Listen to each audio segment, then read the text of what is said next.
नमस्कार, आदाब, सत श्री अकाल। कैसे हैं आप सब?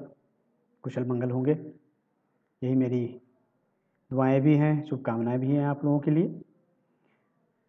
आप सबका स्वागत है आपके अपने चैनल अर्जुन गुरुकुलम में।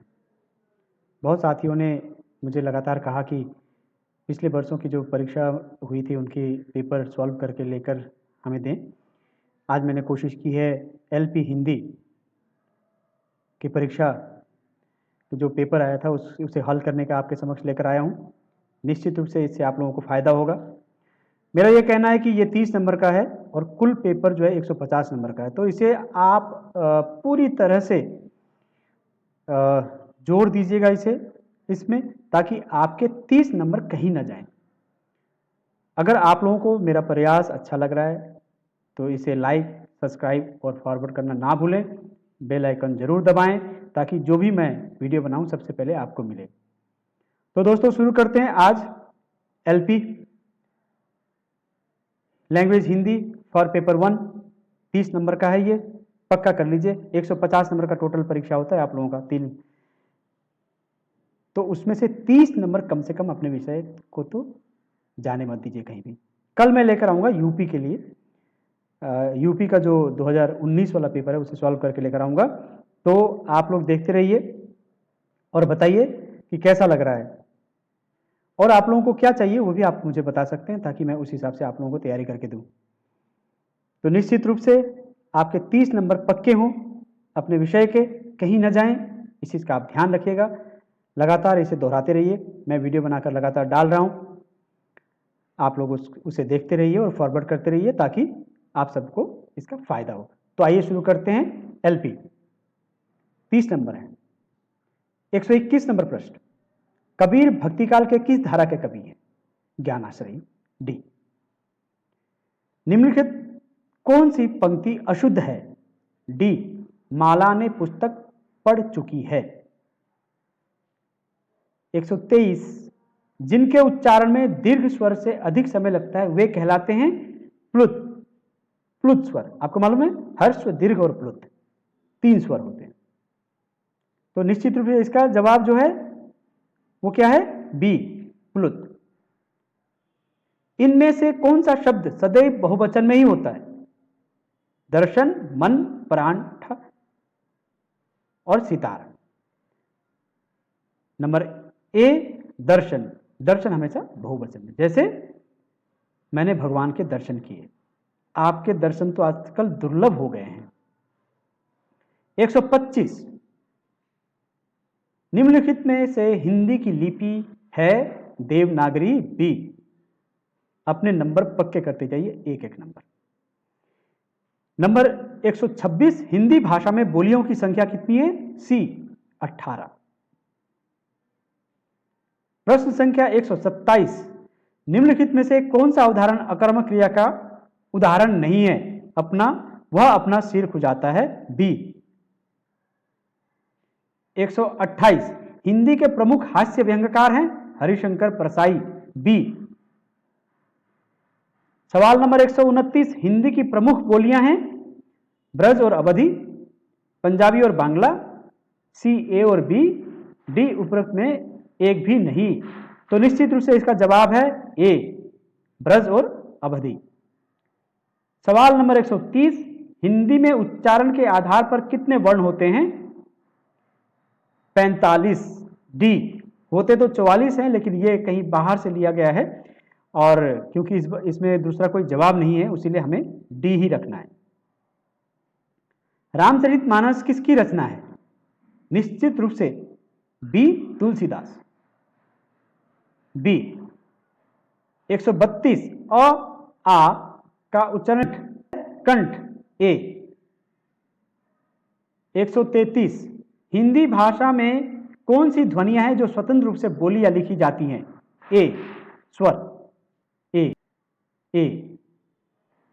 सवाल नंबर 134, अनजान सुजान सदा कल्याण लोकोक्ति का आशय क्या है? ए, मूर्ख और ज्ञानी सदा सुखी रहते हैं। सवाल नंबर 135, बालकों को लिखना सिखाने से पहले यह आवश्यक है अक्षर सिखाना। ए। 136 उच्चारण सुधारने का कार्य किन कक्षाओं में करना चाहिए? ए प्रारंभिक। गो का है। उपन्यास किसका है? सी प्रेमचंद। कबीर के गुरु का नाम क्या था? डी रामानंद। क्रोध किसका निबंध है? आचार्य रामचंद्र शुक्ल। ए। भाषा शिक्षण की विधि? डी अनुकरण विधि, आगमन निगमन विधि, भाषा प्रयोग। इसका जवाब है डी। सवाल नंबर 141, लोटा छत से गिरा कौन सा कारक है? बी अपादान कारक बी। घोड़ा हिनहिनाता है कौन सी क्रिया है? बी नाम धातु। 143, सूरदास ने किस रस का मुख्य रूप से प्रयोग किया? ए वात्सल्य।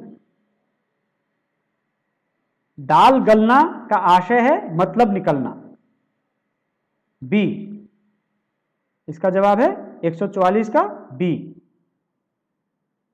145, कामायनी महाकाव्य के रचयिता? जयशंकर प्रसाद। ए। 145 का जवाब है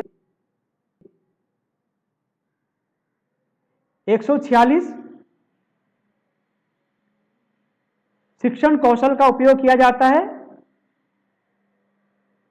सी ए और बी। सी 146 का जवाब है सी। 147, झपट का समानार्थी है छीनना। बी। हिंदी भाषा की आदि जननी, हिंदी भाषा की आदि जननी कह रहे हैं इसमें, सवाल को ध्यान से देखिएगा। आदि जननी डी। डी इसका है जवाब संस्कृत। 149, 149, तुलसी रचित सबसे छोटा ग्रंथ कौन सा है? ये चारों ही तुलसीदास ने लिखी है लेकिन सबसे छोटा ग्रंथ है ए रामलला नहचु। 149 का जवाब है ए। 150, 150, महावीर प्रसाद द्विवेदी ने सरस्वती का संपादन कार्य कब शुरू किया या कब संभाला? जवाब है डी 103, मतलब 1903। ये रहे आपके सवाल जो मैं एलपी हिंदी के जो वैकल्पिक भाषा है 2019 में जो परीक्षा हुई थी उसके समाधान आपके समक्ष लेकर आया। मुझे लगता है कि निश्चित रूप से इससे आपको फायदा होगा। आप सभी का बहुत बहुत धन्यवाद। आप सभी को शुभकामनाएं। कल मैं लेकर आऊँगा हिंदी पेपर 2 यूपी के लिए जो 2019 में जो परीक्षा हुई थी उसके 30 जो सवाल आए थे उनका जो है सॉल्व करके लेकर आऊँगा, उनका हल निकाल कर लेकर आऊँगा आपके समक्ष। आप देखते रहिए कल तक और इंतजार कीजिए यूपी 2 वैकल्पिक विषय हिंदी के जो हल प्रश्न पेपर होगा वो मैं कल लेकर आऊँगा। आप सभी को बहुत बहुत शुभकामनाएं, बहुत बहुत धन्यवाद। आप सभी से निवेदन है कि अगर आप लोगों को ये वीडियो पसंद आ रहा है तो आप सभी से निवेदन है कि इसे लाइक, सब्सक्राइब और फॉरवर्ड जरूर करें हो, इसका लाभ हो, और बेल आइकन जरूर दबाएं ताकि जो भी वीडियो मैं आपके लिए बनाऊं वो तुरंत आप सबको मिल सके। बहुत बहुत धन्यवाद, बहुत बहुत शुभकामनाएं। आप सब सफल हों, आप सबकी मनोकामनाएं पूर्ण हो। बहुत बहुत धन्यवाद।